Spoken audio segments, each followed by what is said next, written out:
Ladies and gentlemen, thank you for standing by. Welcome to the Qualcomm fourth quarter and fiscal 2024 earnings conference call. At this time, all participants are in listen-only mode. Later, we'll conduct a question-and-answer session. If you'd like to ask a question during this time, please press star, then the number 1 on your telephone keypad. To withdraw your question, press star, then the number 2. If you're using a speakerphone, please pick up your handset before pressing the numbers. Please limit your questions to one question and one follow-up. As a reminder, this conference is being recorded November 6, 2024. The playback number for today's call is 877-660-6853. International callers, please dial 201-612-7415. The playback reservation number is 137-49366. I would now like to turn the call over to Mauricio Lopez-Hodoyan, Vice President of Investor Relations. Mr. Lopez-Hodoyan, please go ahead. Thank you, and good afternoon, everyone. Today's call will include prepared remarks by Cristiano Amon and Akash Palkhiwala. In addition, Alex Rogers will join the question-and-answer session. You can access our earnings release and a slide presentation that accompany this call on our Investor Relations website. In addition, this call is being webcast on Qualcomm.com, and a replay will be available on our website later today. During the call today, we will use non-GAAP financial measures as defined in Regulation G, and you can find the related reconciliations to GAAP on our website. We will also make forward-looking statements, including projections and estimates of future events, business or industry trends, or business or financial results. Actual events or results could differ materially from those projected in our forward-looking statements.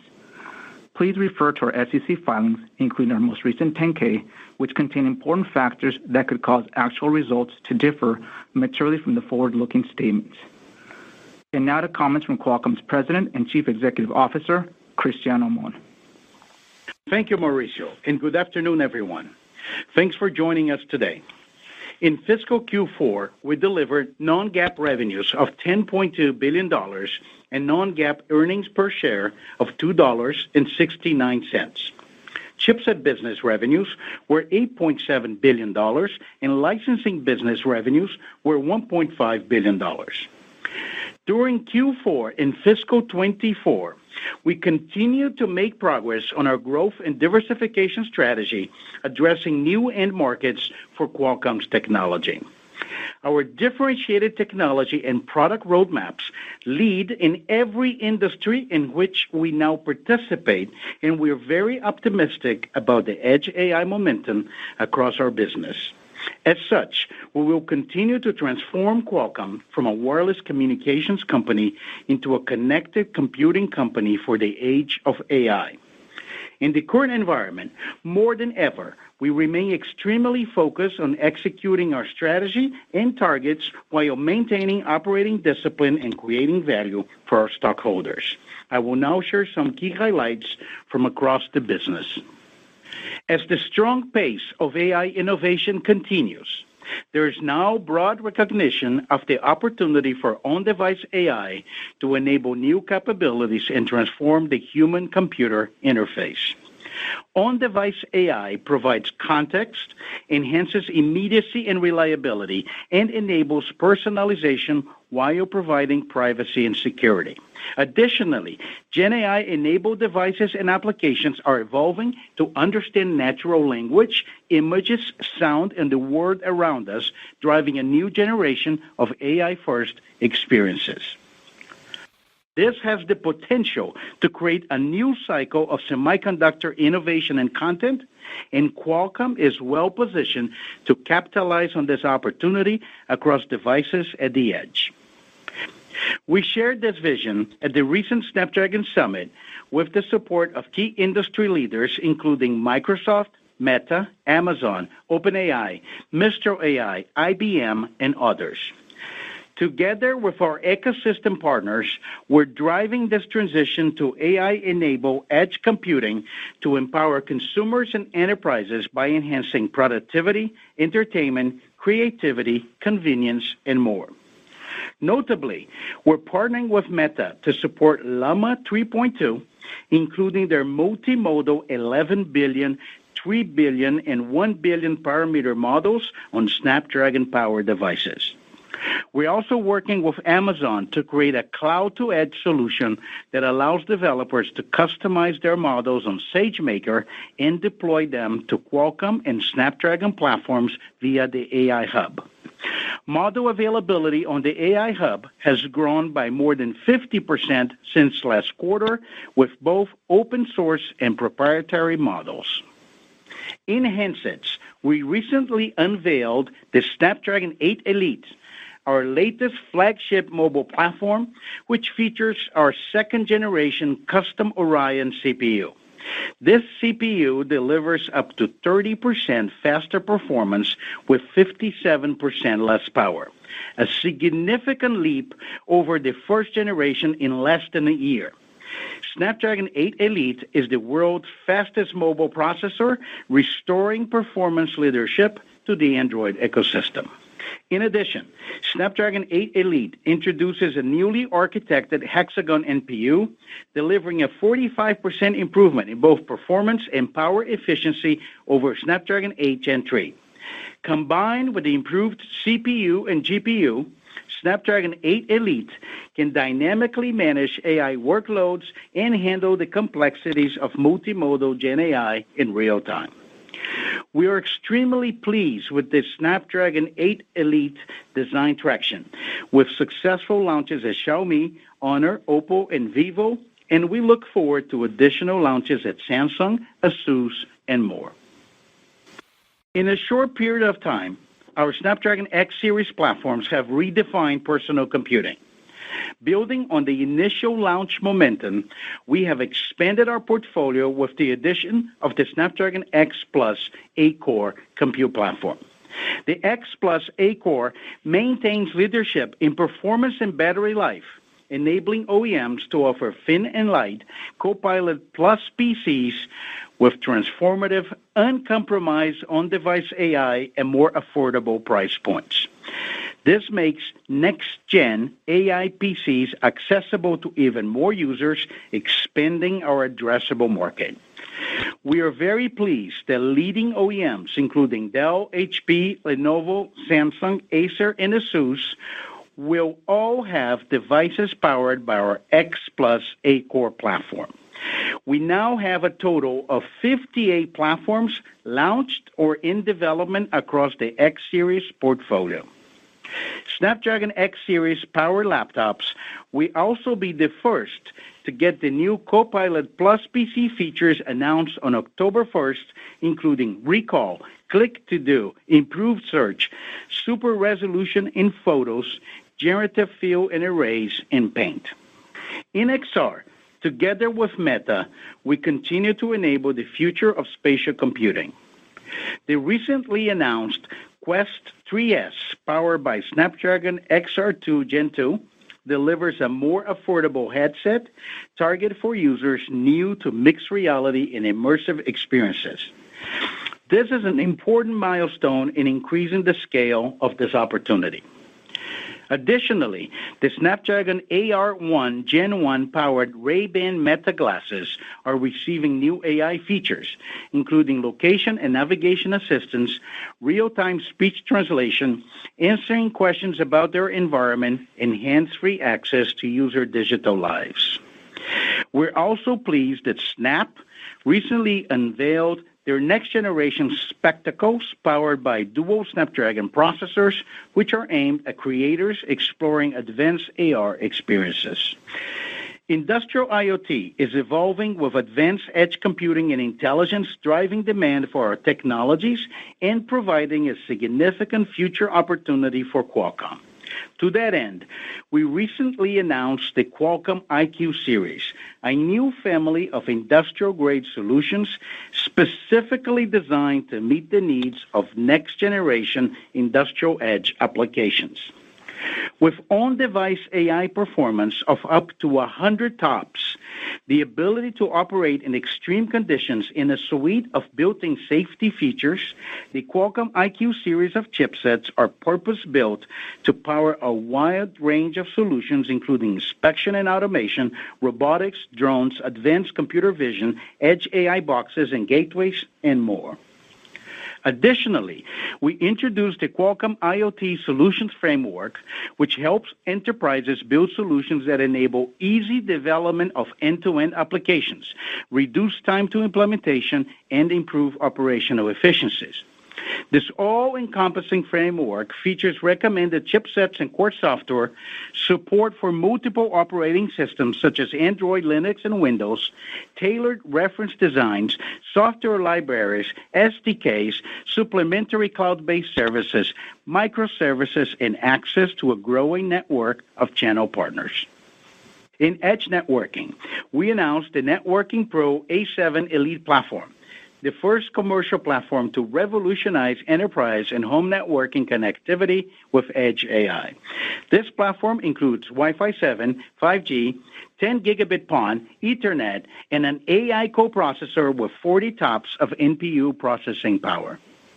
The transformative integration of connectivity and computing power into the network unlocks opportunities for operators and enterprises to deploy innovative applications and services in areas such as security and surveillance, energy management and automation, personalized virtual assistants, and health monitoring, among others.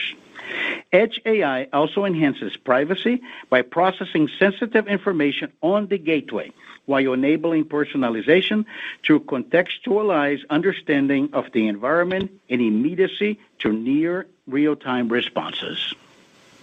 Finally, in automotive, we recently announced our most powerful platforms to date, the Snapdragon Cockpit Elite and Snapdragon Ride Elite. Both feature our category-leading custom Orion CPU, now optimized for automotive safety standards and designed for 3 times faster CPU performance over previous generations. These platforms are also developed for current and future multimodal AI and assisted driving workloads, feature our dedicated Hexagon NPU, with up to 12 times increased AI performance over previous generation, a substantial upgrade. The Snapdragon Cockpit Elite powers advanced digital experiences, including robust multimedia capabilities such as gaming and advanced 3D graphics, on-device AI with fully integrated edge orchestrator, optimized safety and security, and long-term software support. The Snapdragon Ride Elite platform offers an end-to-end ADAS system with advanced features such as vision perception, sensor fusion, path planning, localization, and complete vehicle control. Additionally, these platforms are built on a unique, flexible architecture that gives automakers the option to combine both digital cockpit and automated driving functionalities on the same SoC. We're pleased that leading car manufacturers are adopting Snapdragon Elite automotive platforms for their future software-defined vehicles, including Li Auto and Mercedes-Benz. We are very pleased with the progress we have made this year, with significant advancements on our product roadmap and customer engagement across multiple end markets. I look forward to sharing more about our strategy and progress at our upcoming Growth and Diversification Focus Investor Day in New York on November 19. I will now turn the call to Akash. Thank you, Cristiano, and good afternoon, everyone. I'll start with our fourth fiscal quarter earnings. We are pleased to announce strong non-GAAP results with revenues of $10.2 billion and EPS of $2.69, which was above the high end of our guidance. QTL revenues of $1.5 billion and EBT margin of 74% were at the high end of our guidance, driven by slightly higher handset units in the quarter. QCT delivered revenues of $8.7 billion and EBT margin of 28%, with revenues at the high end of our guidance range on strength in both IoT and automotive. QCT handset revenues of $6.1 billion were in line with our expectations for the quarter. QCT IoT revenues of $1.7 billion increased 24% from the prior quarter, due to the benefit of new product launches and continued normalization of channel inventory. We delivered our fifth consecutive quarter of record QCT automotive revenues of $899 million, with sequential growth of 11% and year-over-year growth of 68% on continued content increase in new vehicle launches. Lastly, we returned $2.2 billion to stockholders, including $1.3 billion in stock repurchases and $947 million in dividends. Before turning to guidance, I'll summarize our fiscal 24 results. We're very pleased with our execution and financial performance in fiscal 24. We delivered revenues of $39 billion and non-GAAP EPS of $10.22, a growth of 21% on a year-over-year basis. Our results reflect the benefit of operating leverage as we maintained fiscal discipline and managed non-GAAP operating expenses relatively flat as compared to fiscal 23. In QTL, we made significant progress in our ability to maintain revenue and margin scale as a result of completing a number of licensing renewals during the year. In QCT handsets, we delivered greater than 20% year-over-year growth in Android revenues, driven by technology leadership of our premium tier Snapdragon products and normalization of channel inventory. Consistent with expectations outlined at the beginning of the fiscal year, QCT IoT revenues grew sequentially in each of the following quarters throughout the year. In a challenging industry environment, we delivered full-year revenue growth of 55% in QCT automotive, extending our leadership in automotive computing and connectivity platforms. Lastly, our business generated record free cash flow of $11.2 billion, and our balance sheet remains strong, with $13.3 billion in cash and marketable securities. Turning to guidance, we now expect global 3G, 4G, 5G handset units to increase by low to mid single-digit percentage on a year-over-year basis in calendar 24. For the first quarter of fiscal 25, we are forecasting revenues of $10.5 to $11.3 billion and non-GAAP EPS of $2.85 to $3.05. In QTL, we estimate revenues of $1.45 to $1.65 billion and EBT margins of 73 to 77%, reflecting normal seasonality for handset units when adjusted for the extra week in the fourth quarter of fiscal 24. In QCT, we expect revenues of $9 to $9.6 billion and EBT margins of 29 to 31%. We expect QCT handset revenues to grow by a mid-single-digit percentage on a year-over-year basis. This forecast includes greater than 40% sequential revenue growth from Chinese OEMs and the acceleration of flagship Android handset launches, powered by our recently announced Snapdragon 8 Elite platform. We anticipate QCT IoT revenues to increase by more than 20% on a year-over-year basis, with growth across consumer, industrial, and networking. Following our outperformance in the fourth quarter, this forecast reflects a seasonal sequential decline consistent with the last two fiscal years. We expect QCT automotive revenues to grow by 50% relative to last year and be approximately flat on a sequential basis. Lastly, we estimate non-GAAP operating expenses to be approximately $2.2 billion. In closing, I want to thank our employees for their hard work and dedication and remaining focused on execution while delivering industry-leading products. The last few weeks have marked a meaningful acceleration in our progress towards our diversification strategy, and I'd like to highlight some significant product announcements. First, we announced our Snapdragon X Plus platform at IFA conference, which extends our performance leadership to the $700 price tier for personal computers. Second, at the Embedded World North America, we introduced the most comprehensive chipset and software portfolio for AI-ready industrial IoT solutions. And third, at the Snapdragon Summit, we unveiled the Snapdragon 8 Elite handset platform featuring the world's fastest mobile CPU and the Snapdragon Cockpit Elite and Snapdragon Ride Elite automotive platforms, establishing us as a performance leader in digital cockpit and ADAS. Lastly, we look forward to seeing you in New York on November 19th, where we will expand on these exciting product announcements with an update on our IoT and automotive diversification strategy. This concludes our prepared remarks. Back to you, Mauricio. Thank you, Kash. Operator, we're now ready for questions. Thank you. To queue a question, press star, then the number 1. To withdraw your question, press star 2. If you're using a speakerphone, please pick up your handset before pressing the numbers. One moment, please, for the first question. First question comes from Joe Moore with Morgan Stanley. Great, thank you. Wonder if you could talk about the strength in autos. You've obviously put up great sequential numbers. There are headwinds in that business. I know you have a lot of pipeline momentum, but just kind of give us a picture of how the environment's affecting you and how much visibility you have into that trajectory.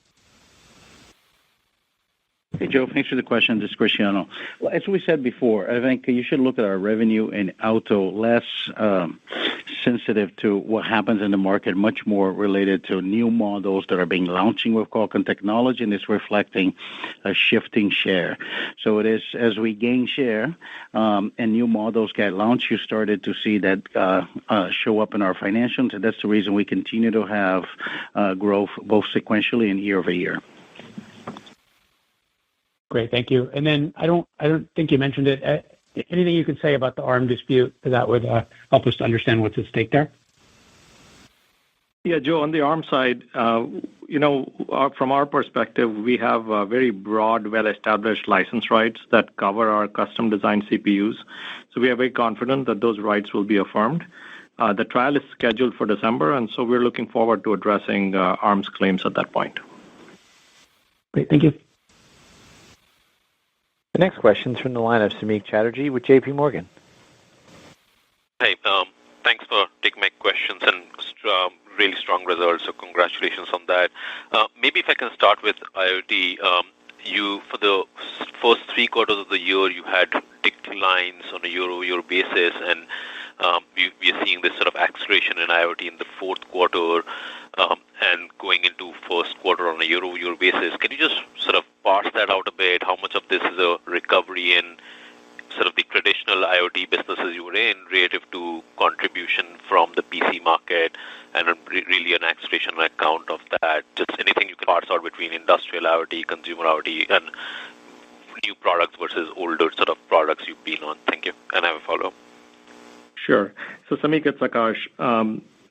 If you look at our performance both in fourth quarter and first quarter in IoT, we saw benefit across all the 3 areas, so consumer, industrial, and networking.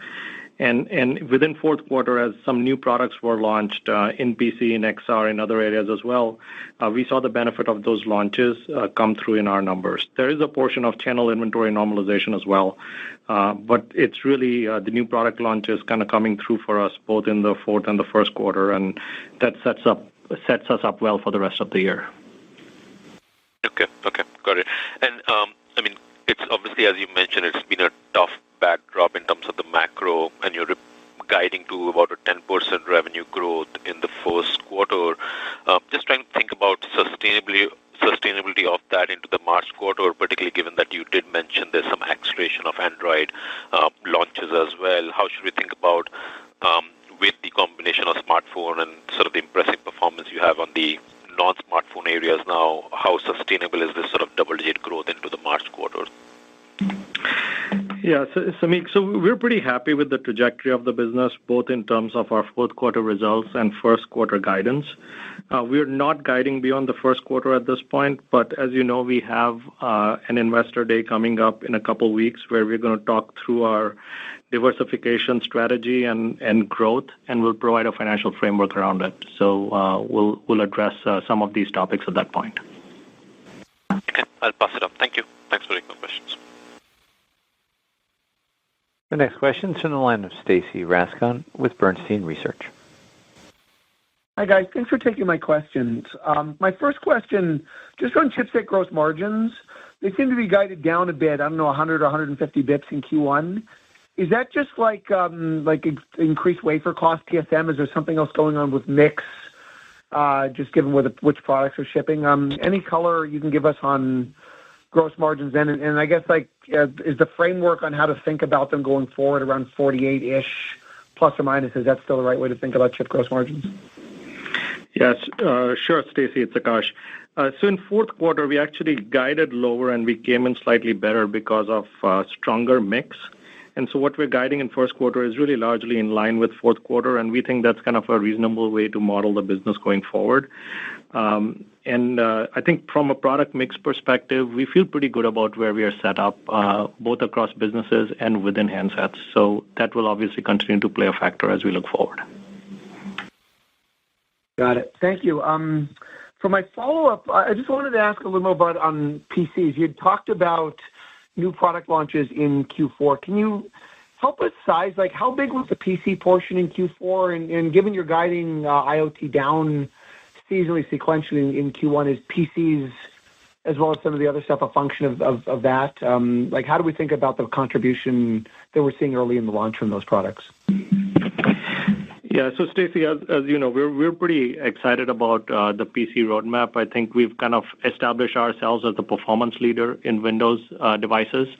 And during the quarter, we also launched a new chip, Snapdragon X Plus 8-core chip, which allows us now to access the $700 price tier for the PC market as well. So now we have performance leadership really without compromising on NPU performance across tiers in the PC market. And so initial reaction has been great. We're pleased with it. We will talk about this in a lot more detail at Investor Day, both from traction across OEMs and then targets for the longer term. Hey, Stacy, this is Christian. I just want to add one thing. While I think we're going to make probably financial projections, how we think about a PC business in November 19, I wanted to point out one thing which is very visible. When we launched this in May. So it's a short period of time. If you think about it, we are now in November. When we launched in May, we have about 20 platforms. One thing we disclose on this call is now the platforms that we have designed in, they add to about 58. That is almost a 3x increase on the number of platforms that are being designed and under development. I think that is giving us a lot of confidence that our platforms resonate with the market and we get interaction with the OEMs. Thank you. Our next question is from Joshua Buchalter with TD Cowen. Hey guys, thank you for taking my question. I wanted to follow up on Joe's question from earlier about the auto upside. I mean, in particular, the auto space, upside has been driven by China. I guess maybe you could give us some data points on how much your exposure within the auto market is driven by the China market now, and then also maybe any metrics you can give us on how much is infotainment versus ADAS, and in particular as you ramp Snapdragon Ride Elite with capabilities of both infotainment and ADAS on one SoC. How is engagement for that, and how do you expect that to ramp over the next couple of years? Thank you. Hi, Josh. It's Akash. From a geography diversity perspective, we should think of our portfolio as very diverse. We have a very strong set of design wins globally across OEMs. And so you should not think of this as reliant on a specific geography. And we are planning to give some disclosures on that topic as we go forward. Maybe it's just going to add one thing. I think in addition of being designed with virtually every single OEM in every region, one of the things we're very excited about it is what we did on both the Snapdragon Ride Elite, Cockpit Elite. One of the things I want to point out is it's one of the biggest upgrades, I think, to date, in order of magnitude about 12x on AI. As we said before, I think Gen AI use cases on a car, and especially a little different approach, is about future-proving that design for software-defined vehicle is getting a lot of traction to a lot of OEMs. We announced two that made it public, but I think design traction on that chipset is actually very high. And Josh, on your second question on a combination of cockpit and ADAS, a lot of our traction this year is with launches with cars using our cockpit solution. And we see ADAS having some traction, some deployments right now, but it's going to ramp over the next couple of years. And that becomes kind of another inflection point in our revenue growth going forward. Got it. Thank you for all the color. And then to follow up, I wanted to ask about the handset market. If we sort of back out your top two customers, handsets are up, I think, around 50% year over year. Any metrics you can give us on units versus ASPs? I know there was an inventory dynamic last year, so as we think about the sustainability of that growth vector into 2025, in particular for the China market, would be curious if there's any incremental metrics you can give us outside your top two customers. Thank you. Yeah, I think, Josh, if you look at the total handset market, and this is sell-through, we are projecting in 24 that the market will be up low to mid-single digits.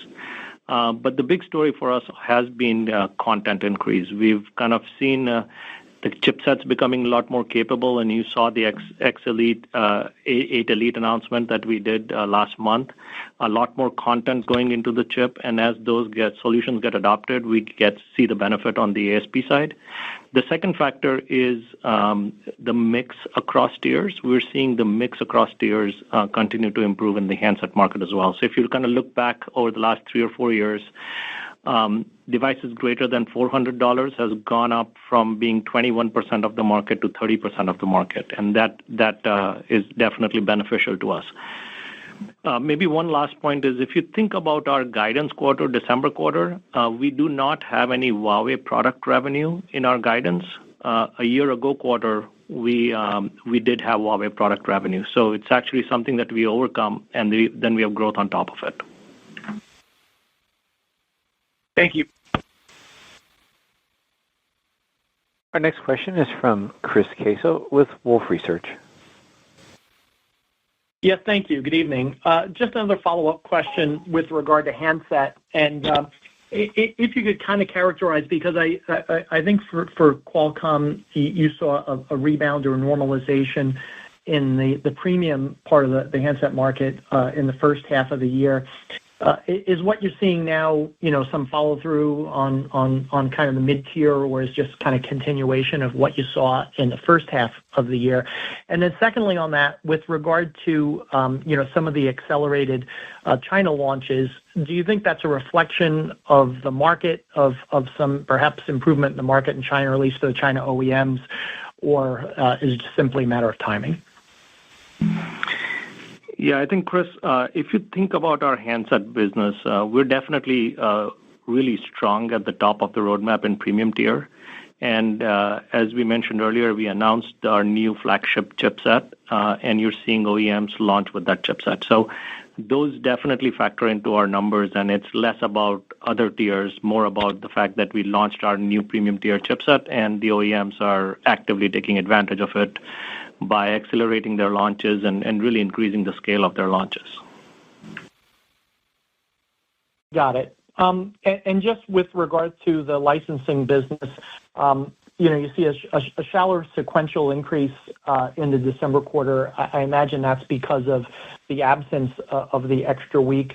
For that licensing business, any changes, for just kind of the structure of that market that we should anticipate going forward, or is it, about what you'd consider to be normal? Yeah, it's very, very much normal. It's really the extra week coming out and then normal sequential quarter-over-quarter growth. Got it. Thank you.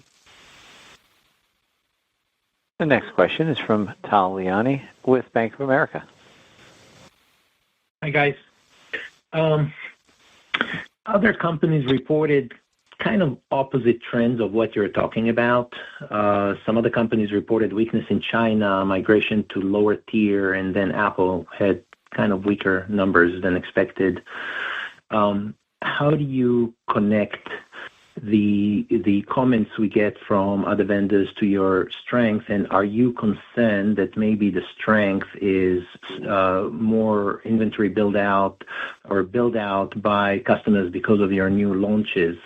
So can you comment about end market demand and the composition of end market demands in globally? Thanks. Look, thanks for the question. I can't really speak of other companies. The only thing I can say is I'm actually very happy with our results. But I'll give you a couple of data points, maybe help you triangulate that. When we look sequentially, we have now quarter-over-quarter greater than 40% handset revenue growth with Chinese OEMs as we look in the 1Q fiscal 25. If you look at the guide. In fiscal 24, our Android revenues, we get 20% year-over-year growth, including the loss of Huawei revenues. And when we compare with our closest competitor, for example, on Android, our premium tier, we get greater than 5x the premium tier revenue. So I think it shows a couple things. I think as Akash outlined, content is increasing. The premium tier is expanding in the market that it kind of normalized, and we don't see much of the inventory dynamics we used to see. So I think speaks a little bit to the strength of our product roadmap. I think the launch of new products from customers in China, but more important is this trend that the mix are really improving. Got it. Thank you. Thank you. The next question is from Timothy Arcuri with UBS. Thanks a lot. Akash, I'm just looking at the guidance, and for China Android to be up more than 40%, it implies that your two other big customers are both down in the double-digit range. I mean, both of them have to be down. So can you speak to that? It's very sort of seasonal for at least one of those guys to be down. And then can you speak to what's driving this? Do you think, is any of this pull forward because of tariffs? Are these customers concerned about potential tariffs with, given the results of the election? So maybe they are pulling some things forward. Is that plausible? Thanks. Yeah, let me start with the second part of your question. That's not the case. This is not about tariffs or pull forward because of those reasons. From a customer perspective on the quarterly trend, the way we think about it is what we're guiding is based on customer launch cadences and their demands. You should not think of this as a statement on sell-through. It's really kind of chipset purchases that are happening from us. So I think that's those two may be disconnected in some cases. But you already know what our share position is across the OEMs, and so it's not a share question. It's just the timing of purchases from us. Okay. All right. Thank you. Thank you. Our final question will be from C.J. Muse with Cantor Fitzgerald. Yeah, good afternoon. Thank you for taking the question. I guess first question was hoping to revisit IoT business growing nicely for you year on year. And pretty much every other company that I've come across is seeing challenges there, particularly parts of consumer and industrial. So would love to hear perhaps on the consumer side whether you're seeing kind of the uptake that we're hearing in China, and then moreover, I guess on the industrial side, is that where you're seeing inventory correction? What's the timing of kind of recovery and your thoughts there? Yeah, sure. So on the consumer side, as we said, new product launches both in XR and in PC definitely factor in our performance. And then on the industrial side, at Embedded World, we announced a new product portfolio, updated product portfolio that addresses both not just chipsets but software readiness to drive through AI-ready use cases in industrial. We think that market is turning. There's an inflection point, and there's going to be a lot of demand for solutions that have processing, connectivity, AI readiness, and so we're seeing this early stages of demand come through for our solutions. And this is one of the topics that we'll discuss in detail at our Investor Day. So stay tuned on that one. Very helpful. And as a follow-up, in your 10K, you talk about a large customer potentially going internal as a next several quarter risk. And obviously this has been, discussed for many years. But if it were to happen, how should we think about the moving parts to your overall QCT margins? I think no real change, no new information here. I think there is enough data out there for you to be able to size the risk that we've always outlined. As we've said, we have a 3-year agreement, 24, 25, and 26 phone launches, and the framework of that agreement is consistent with the prior one. Our planning assumption has been that the share will ramp down to 20% for the 26 launch, and the agreement ends after that. So no change really to anything we've said in the past, and I think that's how our planning assumption is. Anything better would be upside. Excellent. Thank you. Thank you. That concludes our question and answer session. Mr. Ramon, do you have anything further to add before adjourning the call? Yeah, just a few statements. Thank you. Thanks, everyone, for joining us on the call today. When we look at Qualcomm, I think we feel pretty good of our position. There are very few companies positioned in so many markets and the transformation of so many industries. There's a lot of distraction out there, but we're not distracted. We're really focused on executing on our growth and diversification, and we're really looking forward, I think, to tell our story on November 19. I'd like to take a moment to thank all of our employees for incredible fiscal 24. They're truly the best part of Qualcomm, and we're going to keep executing and focus on changing the company into a connected computing company for the age of AI. Thank you so much, and I look forward to speaking with you all next quarter. Ladies and gentlemen, this concludes today's conference call. You may now disconnect.